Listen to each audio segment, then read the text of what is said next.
ایک بہت فیمس مشہور تہوار جو اب بھی چل رہا ہے وہ ہے گنیش چترتھی. آپ جانتے ہیں گنیش کو؟ گنیش چترتھی، گنپتی جانتے؟ گنپتی کو نہیں جانتے؟ کشمیر میں گنپتی نہیں بناتے، لیکن جہاں سے میں آ رہا ہوں مہاراشٹر سے اور باقی علاقوں میں ہندوستان میں ایک تہوار ہے جسے کہتے ہیں گنیش چترتھی، گنپتی. اگر کوئی ہندو دوست میرا مجھے اس تہوار کے لیے بلاتا ہے اور پرساد دیتا ہے، عام طور پہ ہم سب مسلمان جانتے ہیں کہ پرساد کھانا حرام ہے، کیونکہ اللہ سبحانہ و تعالیٰ نے کم از کم 4 جگہ واضح طور میں فرمائے ہیں. سورہ بقرہ سورہ نمبر 2 آیت نمبر 173، سورہ مائدہ سورہ نمبر 5 آیت نمبر 3، سورہ انعام سورہ نمبر 6 آیت نمبر 145 اور سورہ نحل سورہ نمبر 16 آیت نمبر 115 میں حرمت علیکم المیتۃ والدم ولحم الخنزیر وما اہل لغیر اللہ بہ، آپ کے لیے حرام ہے مرا ہوا گوشت، خون،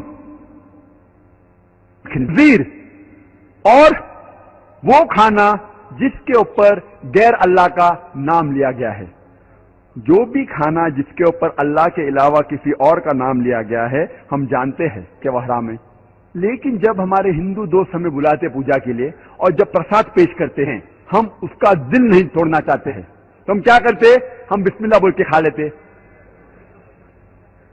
کل ہم بسم اللہ بول کے شراب پئیں گے، پرسوں بسم اللہ بول کے خنزیر کا گوشت کھائیں گے.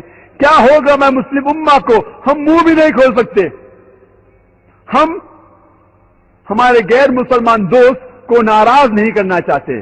ہم سمجھتے ہیں کہ اگر میں کہوں گا کہ میں پرساد نہیں کھاؤں گا تو اس کا دل ٹوٹ جائے گا. ہم کو ہمارے غیر مسلمان کے دوستی زیادہ محبت ہے اللہ سے زیادہ. ہم ہمارا منہ بھی نہیں کھول سکتے. اسلام کی دعوت دینا بہت آسان ہے. اللہ تعالیٰ فرماتے قرآن مجید میں کس طریقے سے دعوت دی جانی چاہیے. جیسے میں کہہ رہا تھا مثال کے طور پر اگر بمبئی میں کوئی ہندو میرا دوست مجھے اگر گنیش کی پوجا کے لیے بلائیں گا اور مجھے پرساد دیں گا تو میں ایک آسان سے سوال سے پوچھوں گا. میں اس سے پوچھوں گا یہ گنیش کون ہے؟ یہ گنپتی کون ہے؟ تو وہ ہندو دوست مجھ سے کہیں گا کہ یہ گنیش جو ہے وہ ہمارا بھگوان ہے، وہ شیوا بھگوان کا بیٹا ہے، بھگوان شیوا. اور یہ ان کی کتابوں میں لکھا ہوا ہے کہ گنیش بھگوان شیوا بھگوان کا بیٹا ہے. اور ایک دن جب بھگوان شیوا اپنے گھر کے باہر نکلتے ہیں ان کی بیوی پاروتی اپنے جسم سے میل نکالتی ہے اور ایک بیٹا بناتی ہے، اور وہ کہتی ہے اس بیٹے سے کہ گھر کے چوکٹ پہ کھڑے رہو، گھر کے دروازے کے باہر کھڑے رہو اور کسی کو بھی گھر میں آنے مت دینا، میں آرام فرما رہی ہوں. تو اس کا بیٹا گھر کے باہر جاتا ہے اور دروازے پہ کھڑے ہو جاتا ہے. کچھ دیر بعد بھگوان شیوا واپس اپنے گھر پہ لوٹتے ہیں اور جب گھر میں داخل ہونے جاتے ہیں اس وقت ان کا بیٹا انہیں روک دیتا ہے اور کہتا ہے آپ اس گھر میں نہیں جا سکتے، آپ داخل نہیں ہو سکتے کیونکہ میری ماں آرام فرما رہی ہے. شیوا تیش میں آ کے اپنے بیٹے کی گردن اڑا دیتے. تو میں کہوں گا میرے ہندو دوست سے آپ کا بھگوان اپنے بیٹے کو نہیں پہچان سکا، کل جب میں مشکل میں رہوں گا تو مجھے کیسا پہچانیں گے؟ اور یہ ہندو دوست آپ سے کہیں گے، آپ کو کہنے کی ضرورت نہیں. اور یہ کہانی آگے بڑھتی ہے کہ بھگوان اپنے بیٹے کا سر اتنا دور اڑا ڈالتے کہ واپس نہیں لے کے آ سکتے، تو لوگوں سے کہتے کہ پہلے جانور جو نزدیک میں آئیں گے آپ کے اس کی گردن اڑاؤ اور میرے پاس لے کے آؤ. تو پہلا جانور جو ان کے سامنے آتا ہے وہ ہے ہاتھی. تو وہ ہاتھی کی گردن اڑاتے اور شیوا کے پاس لے کے آتے اور بھگوان شیوا اپنے بیٹے کے سر پہ لگاتا ہے اور وجود میں آتا ہے گنپتی، ایک لڑکا جس کے سر کی جگہ ہے ہاتھی کا سر.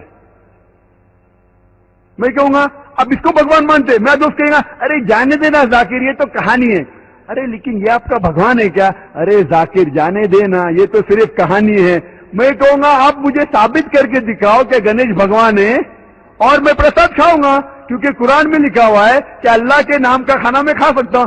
بولے گا جانے دینا ذاکر، یہ چھوڑ کہانی ہے یہ صرف میرے مذہب میں. میں کہوں گا نہیں مجھے ثابت کر کے دکھاؤ، ابھی میں اس کے پیچھے بھاگوں گا.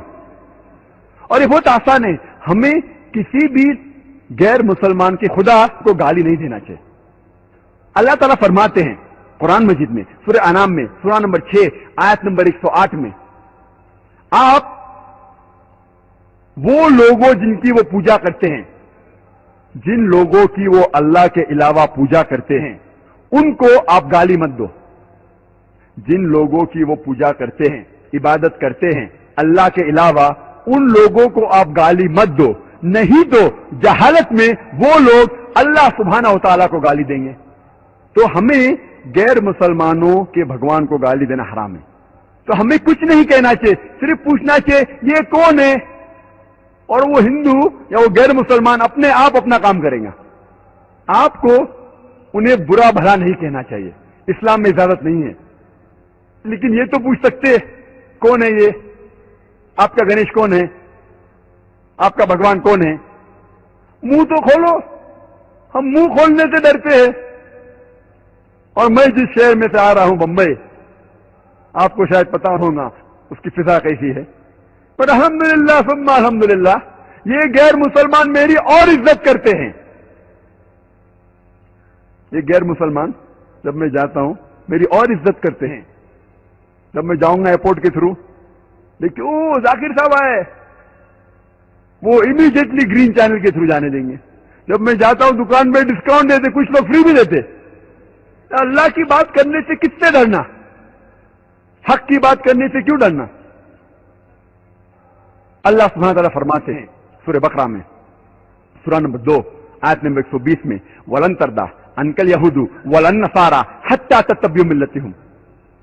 یہ یہود اور نصارہ آپ سے کبھی بھی خوش نہیں رہیں گے جب تک آپ ان کا مذہب نہیں قبول کریں گے. اللہ تعالیٰ فرماتے سورہ بقرہ میں سورہ نمبر 2 آیت نمبر 111 میں، وَقَالُوا لَن يَدْخُلَ الْجَنَّةَ إِلَّا مَنْ كَانَ هُودًا أَوْ نَصَارَىٰ. اللہ تعالیٰ فرماتے ہیں وَقَالُوا لَن يَدْخُلَ الْجَنَّةَ إِلَّا مَنْ كَانَ هُودًا أَوْ نَصَارَىٰ. وہ لوگ کہتے ہیں یہود اور نصارہ، آپ مسلمان لوگ کبھی بھی جنت میں نہیں جائیں گے.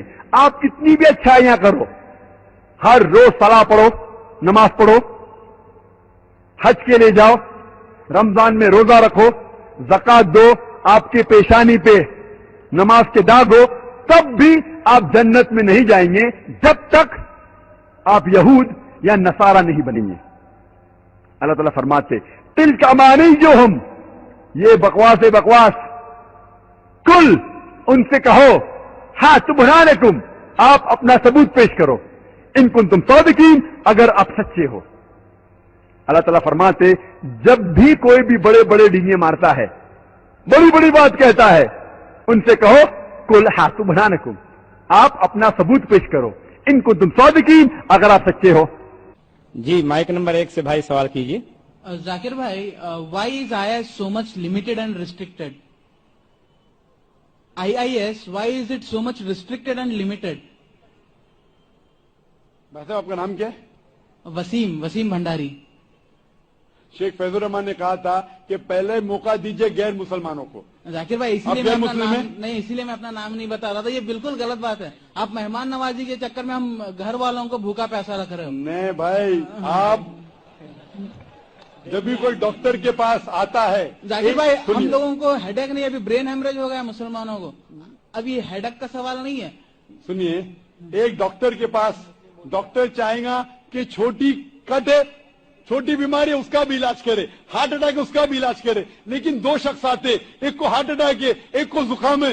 ارے بھائی صاحب مجھے زکام، میرے زکام والا کچھ نہیں ہوگا، ہارٹ اٹیک والے کو دیکھوں گا میں، ہارٹ اٹیک والے کو نہیں دیکھوں گا تو مر جائے گا. آپ کو اللہ نے ہدایت دی ہے، اسی لیے شیخ فیض الرحمان نے جیسے فرمایا ہے کہ آپ پہلا موقع دیجئے ہمارے غیر مسلمان بھائیوں کے لیے، غیر مسلمان بہنوں کو. اگر اس قطار میں کوئی غیر مسلم ہے؟ ہیلو سر، مائی نیم از جس شرما. مائکروفون کے قریب ہو جائیے بھائی تھوڑا. Sir, I am completing my